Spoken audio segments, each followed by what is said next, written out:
Të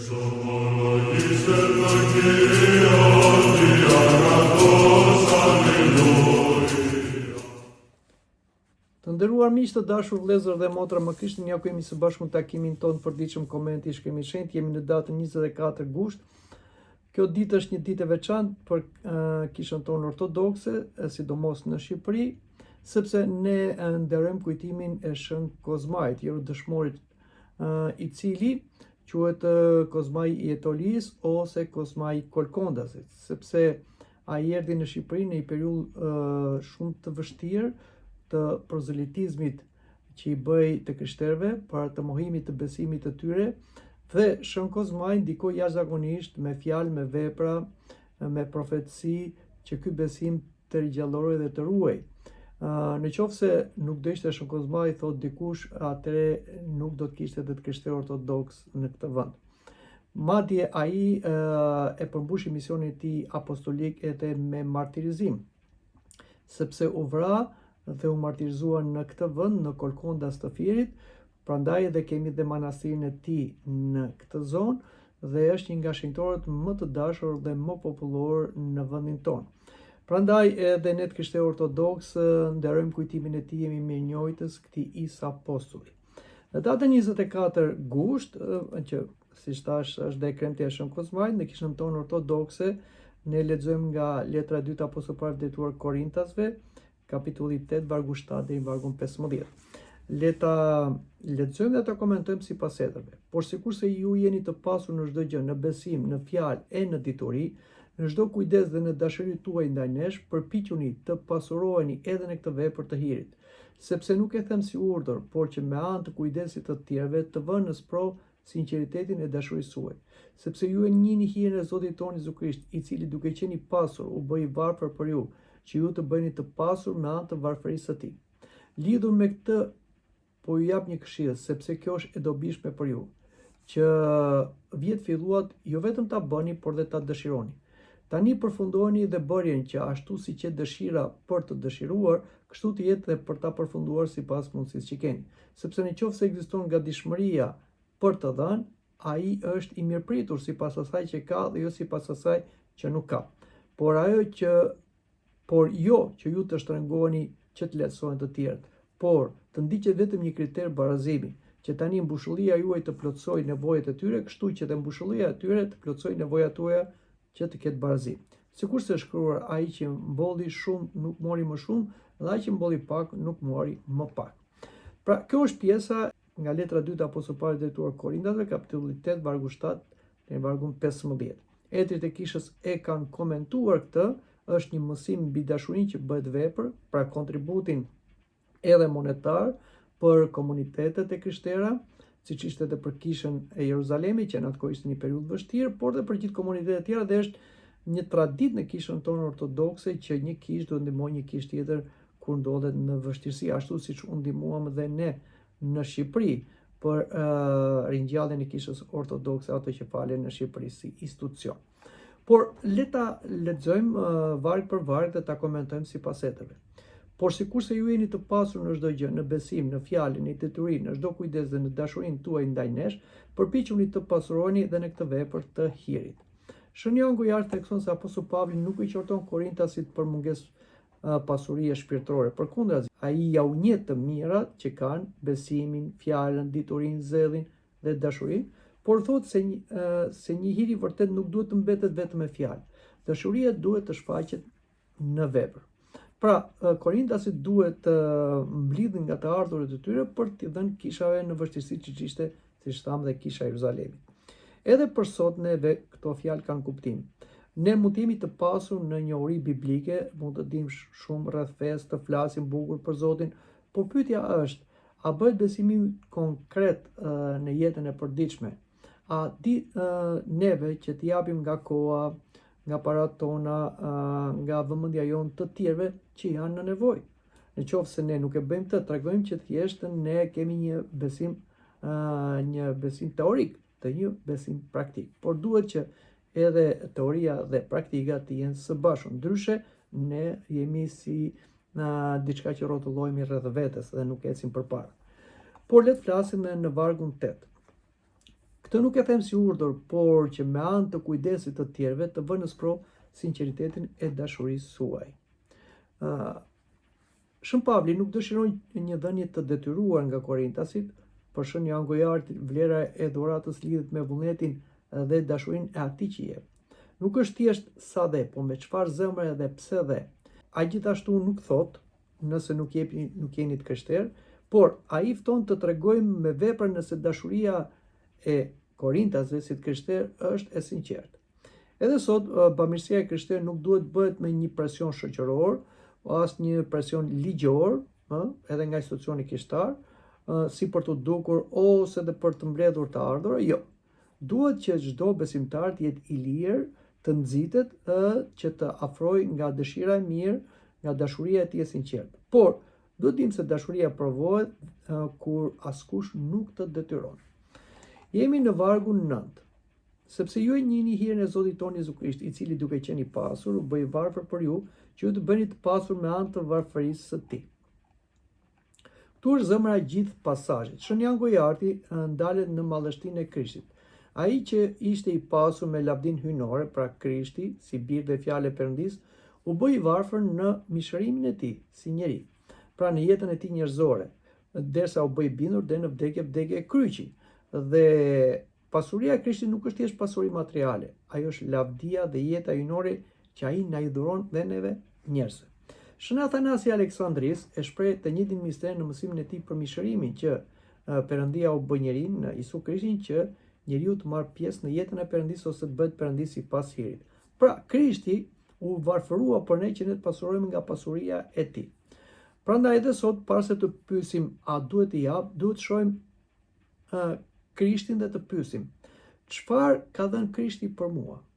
Pse duhet ta bëjmë këtë pyetje? Këtë pyetje duhet ta bëjmë që të kuptojmë çfarë të mirash kemi marrë nga Zoti, por edhe nga institucioni, edhe nga kisha. Pra, çfarë na ka dhënë Zoti nëpërmjet kishës? Na ka dhënë faljen e mëkateve, që është një borxh që njeriu nuk e shlyen me gjithë pasurinë e botës. Na ka dhënë kungimin me Krishtin, që bëhemi njësh me Krishtin që nuk e marrin as angjëj. Na ka dhënë mundësinë e jetës përjetshme, dhe jo vetëm të jetës, por dhe lavdinë e jetës përjetshme. Pra këta janë gjëra që njeriu nuk fiton me gjithë asaret e botës, kështu që janë gjëra kaq të çmueshme, kemi marrë kaq shumë, pra nuk duhet që neve të ngurtësohemi për të dhënë të paktat tona. Prandaj, kjo e ndryshon kuptimin e dhënies. I krishteri nuk jep sepse Perëndia ka nevojë për paratë e tij ose dhe institucioni, por sepse Krishti ka dhënë për atë. Edhe ne duhet të japim për Krishtin, për trupin e Krishtit që është kisha, për Krishtin vetë që janë njerëzit në nevojë. Jemi në vargun 10. Lidhur me këtë, po ju jap një këshill, sepse kjo është e dobishme për ju, që vjet filluat jo vetëm ta bëni, por dhe ta dëshironi. Etrit thonë që apostulli vlerëson jo vetëm veprën, por dhe dëshirën për të bërë një të mirë. Për Perëndin ka rëndësi zemra që dëshiron të bëjë të mirë, sepse Zoti shikon motivin. Por dëshira nuk duhet mbetet vetëm dëshirë, motiv, por duhet bërë një vepër. Për shembull, ne mund të themi dua të ndihmoj dikë, dua të pajtohem me dikë, dua të shkoj të shoh një të sëmur, dua të bëj diçka për kishën, por këto nuk mund të mbeten vetëm ide të mira, por këto duhet të realizohen. Pavli na thot, atë që fillove përfundoje, pra e mendove, e dëshirove, bëje vepër. Besimi nuk jeton vetëm me qëllime të mira, por me vepra të mira. Dhe veprat e mira tregojnë besimin e mirë. Jemi në vargun 11.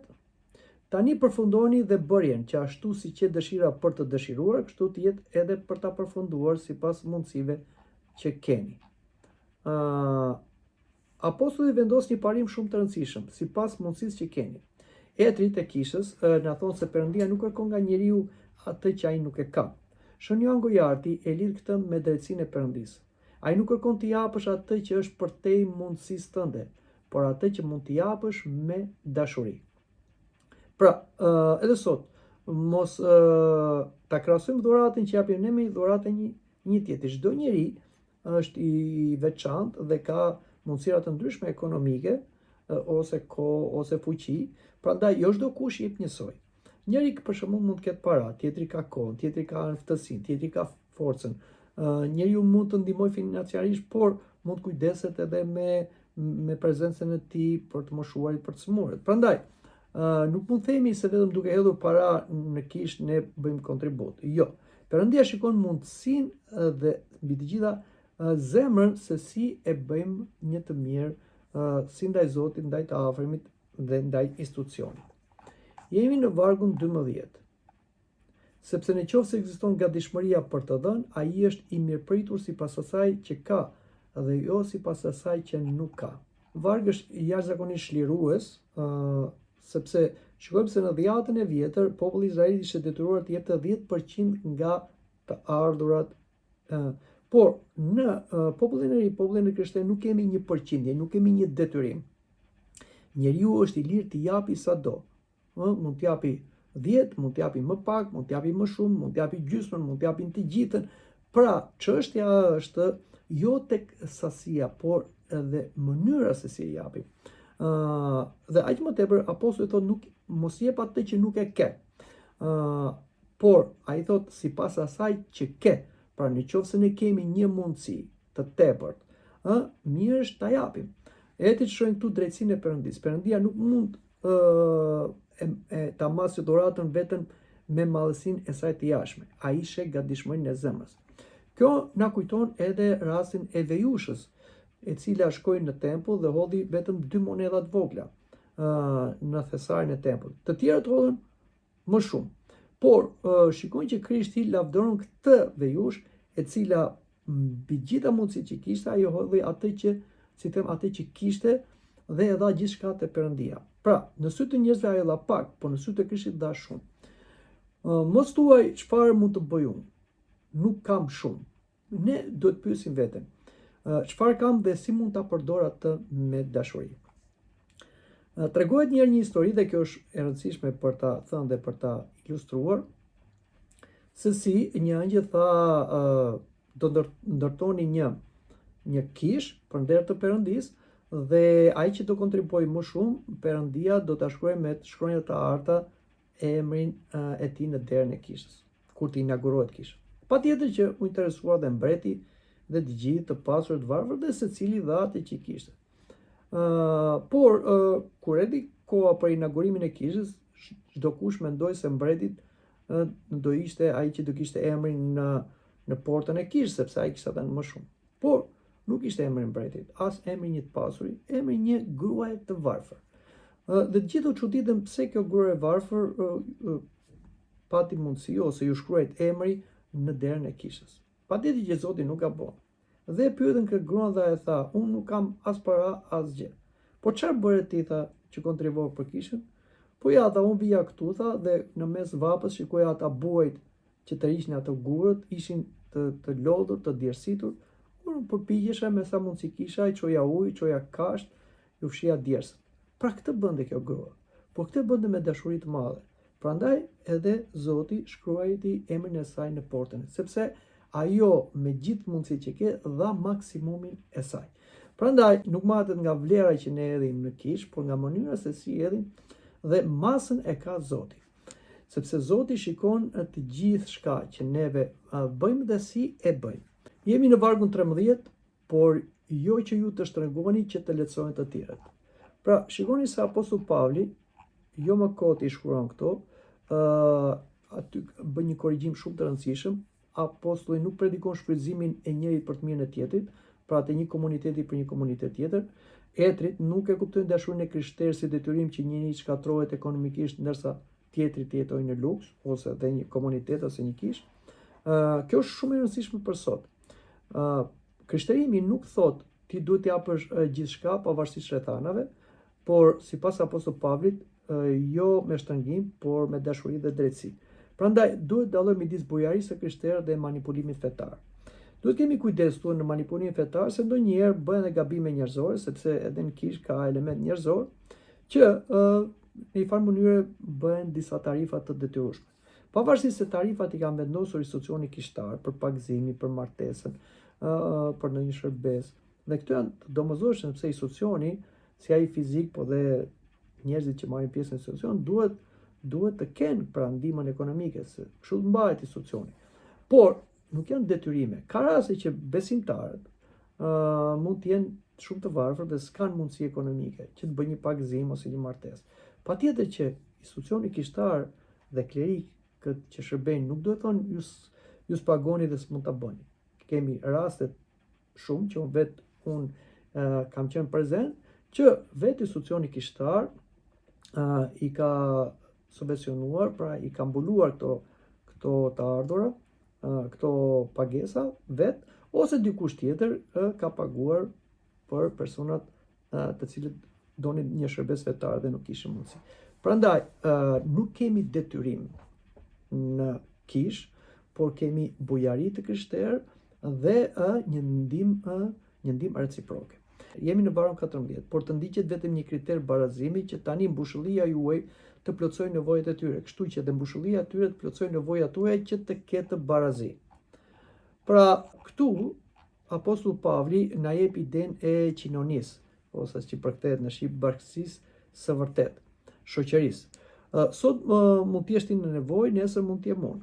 Sot ti ke më shumë, nesër mund të kem unë mundësi të ndihmoj ty. Prandaj Shënia Angujarte thekson shumë këtë parim në predikimin e tij mbi pasurinë. Pasuria nuk është thjesht e imja, në kuptimin absolut. Ajo që kemi na është besuar dhe duhet ta mirë menaxhojmë dhe ta përdorim për të mirën tonë, të të afërm, por dhe të tjerëve. Kisha nuk është një grup individësh që secili kujdeset vetëm për veten, është një trup, ku çdo antar merr edhe jep, dhe aq më tepër kur një antar vuan, të tjerët nuk mund të thonë kjo nuk është puna ime, por është puna e të gjithëve për ta ndihmuar, si institucionale, por dhe personale. Jemi në vargun 15, që është dhe vargu i fundit për sot, sikurse është shkruar, ai që mbolli shumë nuk mori më shumë dhe ai që mbolli pak nuk mori më pak. Apostulli Pavli citon Eksodin, kapitulli 16 vargu 18, për historinë e manës në shkretir, pra të gjithë kishin mundësi të merrnin nga mana në shkretir. Izraelitët e mblidhin manën, por qëllimi ishte që secilit kishte mjaftueshëm, dhe eti shohin manën si një figurë që na mëson të mos jetojmë me lakmi dhe grumbullim pa kufi. Shënia Angujarte shpesh e kthen këtë parim në pyetjen nëse dikush ka më shumë se nevoja e tij, ndërsa një tjetër nuk ka as të domosdoshmet, a mund ta quajmë atë thjesht pronë private, pa asnjë përgjegjësi ndaj vllajt? Prandaj edhe Shën Vasili ma thoshte, në qoftë se ne kemi diçka të tepërt, ushqim, rroba, dhe mbaj për vete, kjo është një vjedhje, sepse ajo nuk na takon, i takon atij që është në nevojë. Kështu pra duhet i kuptojmë këto fjalë të Apostull Pavlit drejtuar Korintëve, të cilat janë fjalë që na drejtojnë edhe neve sot. Dhe mund të themi se besimi duhet të bëhet një vepër, pra ta konkretizojmë. Pra nuk mund të themi që vetëm besoj, por besimi duhet bëjë një vepër bamirësie, dhe ku frymëzohemi që ne të bëjmë bamirësi është tek modeli i Krishtit, i cili dha gjithçka për neve, edhe ne duhet t'japim për atë dhe për të afërmin. Dhënia gjithmonë duhet të jetë e lirë, e pa imponuar, dashuria nuk shtrëngon, t'japim sipas mundësive, por mos ta masim veten me të tjerët. Mos të themi unë nuk mund të jap sa ai, secili t'japi aq sa ka mundësi. Pasuria ka përgjegjësi, pra pasuria nuk është thjesht automatikisht diçka që na përket vetëm neve, por pasuria është diçka që duhet mirë menaxhuar. Pasuria na është dhënë nga Zoti dhe nga kontributi ynë dhe të afërmit tan, por në vetvete gjithçka është e Zotit. Dhe ne jemi të Zotit dhe neve na ka dhënë një detyrë ta mirë menaxhojmë pasurinë. Pasuria sjell përgjegjësi ndaj atij që ka nevojë, sepse si do ta përdori për vete apo edhe për tjerët. Qëllimi nuk është që disa të jetojnë në luks, të tjerët në mungesë, por do të kemi një barazi, solidaritet. Kjo nuk do thotë domosdoshmëri që gjithë duhet të kenë saktësisht të njëjtën sasi pasurie, por do të thotë që në bashkësitë e krishterë askush nuk duhet lihet i braktisur në nevojat e tij, aq më tepër në nevojat imediate, ndërsa të tjerë kenë më shumë se ç'nevojitet. Por nuk e flasim vetëm për aspektin personal, por edhe aspektin kishtar, kishat në enoritë e tyre dhe kishat edhe në, si them, kishat që janë shpërndarë në gjithë botën. Siç ndodhi edhe në Shqipëri. Për shembull, në Shqipëri kisha ortodokse Autoqefale, që mori lirinë në vitet 90, kishte nevojë për një ringjallje, por nuk kishte mundësi ekonomike, ndihmuan kisha të tjera. Tashti ndoshta ka ardhur mundësia që një kishë tjetër që është në nevojë ta ndihmojë kisha jon, ose një enori që është në nevojë ta ndihmojë një enori tjetër. Pra, këto aplikohen si në aspektin personal, por dhe në aspektin institucional, si në kishë lokale, por dhe në kishat të cilat përhapen në të gjithë botën. Përfundimi shpirtëror, mund të themi, i gjithë këtij teksti është se besimi na çon te dashuria te sakrificat dhe te kujdesi për tjerët, dhe këtu kemi edhe barazin. Dhe për gjitha këto na frymëzon Krishti, i cili duke qenë i pasur u bë i varfër. Prandaj një pyetje mund të bëjmë: apo jetojmë në mënyrën e Krishtit, i cili nuk mbajti për vete atë që mund t'i jepte tjetrit? Kjo është dhe frymat që jetit e shohin në këtë pasazh. Pasuria e vërtet e të krishterë nuk është ai që grumbullon për vete, por ai që shndron në dashuri. Dashuri me vepra. Mendoj që këtu ta mbyllim edhe takimin për sot, por takuam në takimin e ardhshëm. Deri atëherë, mirupafshim.